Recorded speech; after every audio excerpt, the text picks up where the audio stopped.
अस्सलाम वालेकुम। पाक टीवी 24 के मुअज़्ज़ज़ नाज़रीन को राशिद अहमद की जानिब से खुश आमदीद। नाज़रीन, जब से पंजाब में इमरान खान ने हुकूमत बनाई, मौलाना फजल रहमान हर दूसरे दिन प्रेस कॉन्फ्रेंस करते हैं और पीटीआई की ख़वातीन को और पीटीआई के वर्कर्स को शदीद किस्म की गालियां देते हुए नजर आते हैं। पेट्रोल महंगा हो गया, बिजली महंगी हो गई, आवाम की चीखें निकल गई। मौलाना फजल रहमान किसी को नजर न आया, लेकिन जैसे ही शरीफों की जरदारियों की हुकूमत खतरे में पड़ी तो मौलाना फजल रहमान अपना मजहबी जुनून लेकर सामने आ चुके हैं। मौलाना फजल रहमान ने अभी हालिया दिनों में यह फरमाया कि पीटीआई के अंदर वो लोग पाए जाते हैं कि अगर इमरान खान पैगम्बरी का दावा करे तो वो लोग इसके ऊपर यकीन कर लेंगे, और अगर उनकी माँ इमरान खान के पास चली जाए तो वो कहते हैं कि हमें इसके ऊपर फख्र महसूस होता है। अब जब एक आलिम बैठकर इस तरह की बातें करता है और लाखों लोगों को लानती करार देता है और लाखों लोगों को यहूदियों की जमात करार देता है, तो फिर यकीनन वो लोग आगे से उसी अंदाज में जवाब देते हैं। मान लेते हैं कि इमरान खान की जमात मजहब को अपने लिए इस्तेमाल करती है, इसलिए मौलाना फजल रहमान ने उनको लानती करार दिया। लेकिन क्या मौलाना फजल रहमान की पार्टी कोई ऐसी हद है जिसमें पीछे रही हो? आप स्क्रीन पे ये अखबार का तराशा देख सकते हैं, जहां पर मौलाना फजल रहमान के दो वर्कर और जो आलिम हैं ये कहते हुए नजर आते हैं कि हमने नबी पाक सल्लल्लाहु अलैहि वसल्लम को ख्वाब में देखा और वो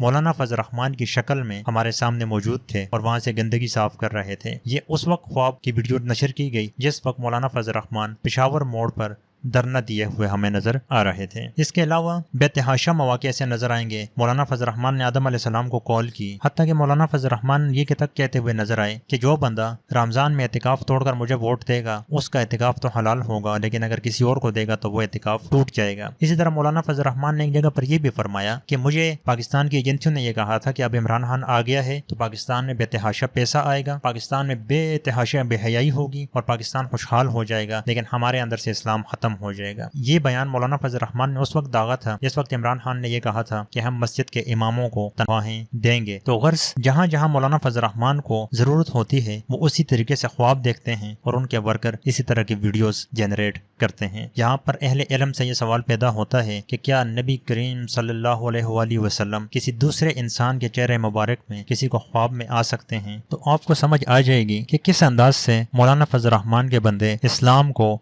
इस हद तक इस्तेमाल करते हैं कि उसी तरह अगर कोई दुनियादार बंदा बात करे तो शायद उसके ऊपर कुफर के फतवे लग जाएं। अफसोस का मुकाम है कि मौलाना फजल रहमान एक आलिम दीन होकर वो हरकतें करते हैं जो जरदारी, नवाज शरीफ या इमरान खान जैसा बंदा हमें करते हुए नजर नहीं आता। बाकी इस बारे में आप क्या राय रखेंगे कि जो मौलाना फजल रहमान जिन 5 लाख जयद उलमा का जानशीन है, क्या उन उलमा की जिम्मेदारी नहीं बनती कि वो उनको बिठाकर कम से कम इतना तो कहें कि आप अपनी सियासत खेलो, आप शरीफों की रखवाली भी करें, आप जरदारियों की रखवाली भी करें, लेकिन कम से कम इस मुल्क के अंदर खवातीन की इज्जत करना सीखें। अगर आप दूसरों की खवातीन की इज्जत नहीं करेंगे तो आप कैसे से समझ सकते हैं या सोच सकते हैं कि लोग आपकी इज्जत करेंगे? मरियम नवाज के जलसे में आप खड़े होते हैं उनके कंधे से कंधा मिलाकर, तब आपको समझ नहीं आती कि ये तितलियां हैं, लेकिन एक आम पाकिस्तानी औरत अपने हक के लिए जलसे में खड़ी हो जाए तो आपको लगता है कि ये तितलियां हैं। तब आप फिजा भी गर्म करते हैं और तब आप जमीन भी गर्म करते हैं।